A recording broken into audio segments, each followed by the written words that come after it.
Hello, brothers and sisters. Pastor Moses Maloney here, coming to you from the great state of Georgia, little old town called Maryzone. We're right across from the Burger King, that's right.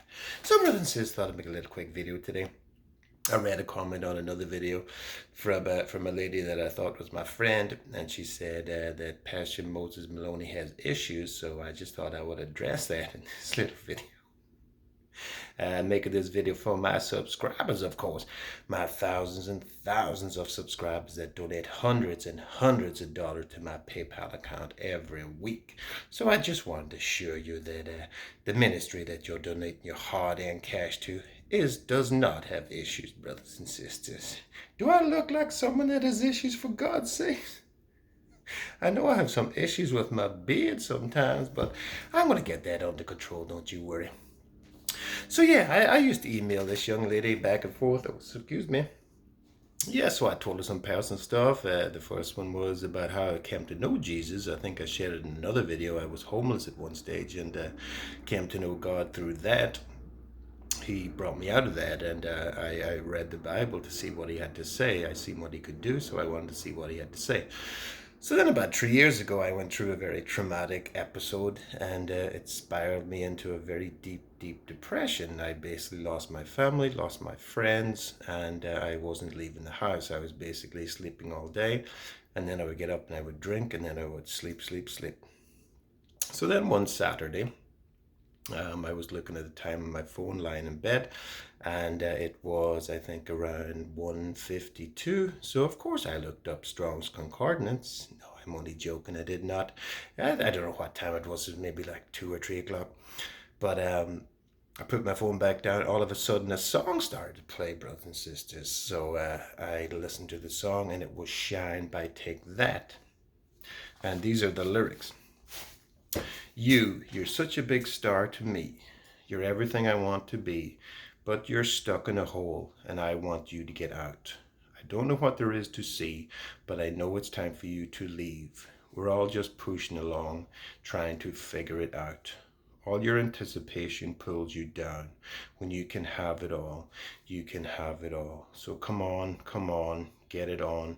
Don't know what you're waiting for. Your time is coming, don't be late. Hey. So come on, see the light on your face. Let it shine, just let it shine, let it shine. Stop being so hard on yourself. It's not good for your health. I know that you can change, so clear your head and come around. So I was lying there depressed out of my head, and this song all of a sudden comes on my phone and starts playing. Now, at the time, it changed my life completely because I believed that God somehow played this song on my phone.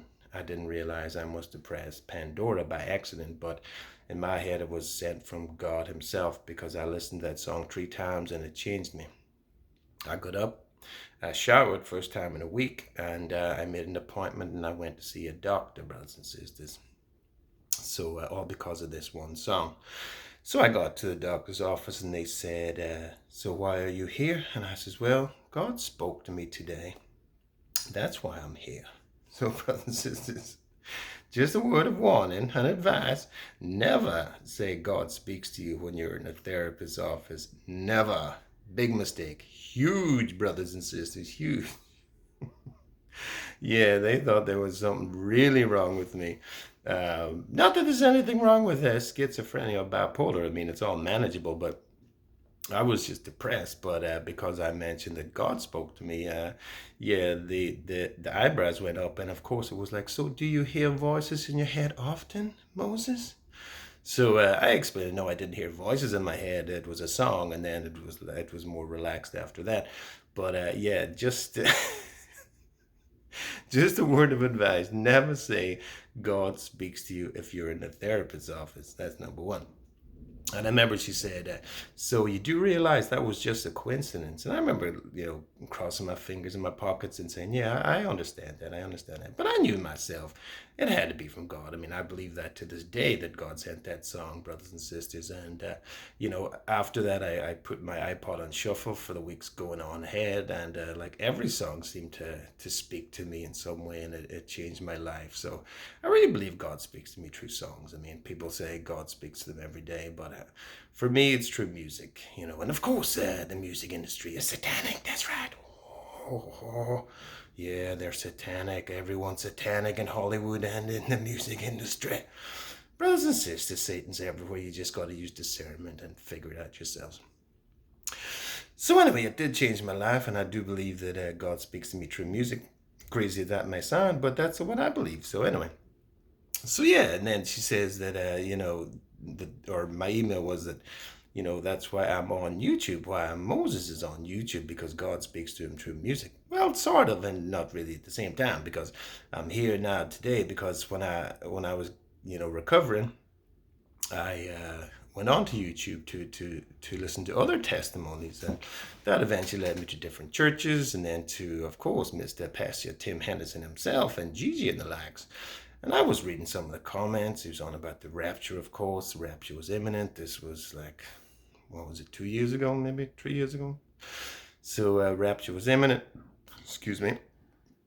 And I remember reading the comments, and I thought, my God, if I had to watch these videos, when I was going through my time of trouble, I would still be there because I would believe Jesus is coming around the corner. So I was reading these comments, and people were so depressed. It was so obvious, and most of them were suicidal. Like, I want to leave this place. I can't stand it here anymore. Jesus, please come, Jesus. And that just upset me so much, brothers and sisters, that I knew I had to do something. So thank you, Tim Henderson, for creating Moses Maloney, baby. That's right. And I would also like to thank that lady for saying Moses Maloney has issues, because I did want to make this video. I think it's important. I hope, I hope it reaches someone and they can see through the darkness, and that there is light at the end of the tunnel, and, it's not all doom and gloom. Thankfully for me, it wasn't a chemical balance. I don't have depression in my family history.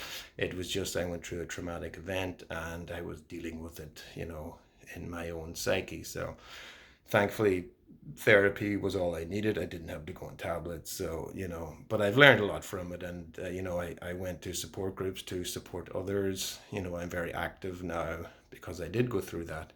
So it was a good thing. And I just want to make people chuckle. You know what I'm saying? So, that's part of Moses also. And I don't think there's anything wrong with that, brothers and sisters. I really don't. So yeah, to this young lady, look, if you have a friend that you think has issues, just email them. You don't have to put it out in public. My goodness.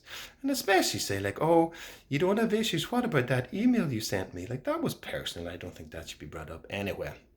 But I just want to address the issue that Moses Maloney has issues. I do have issues. I have issues with people, and I think I'm pretty clear on the people I have issues with. But anyway, in fairness, I would just like to say about Tim Henderson, I have said so much about that man, and he has never, ever once said anything negative about me. So I just have to hand that to Mr. Tim Henderson. I think that says a lot for his character. I know I disagree with him on everything pretty much, but I think, it shows his character right there. So anyway, brothers and sisters, that's my little video. Good night.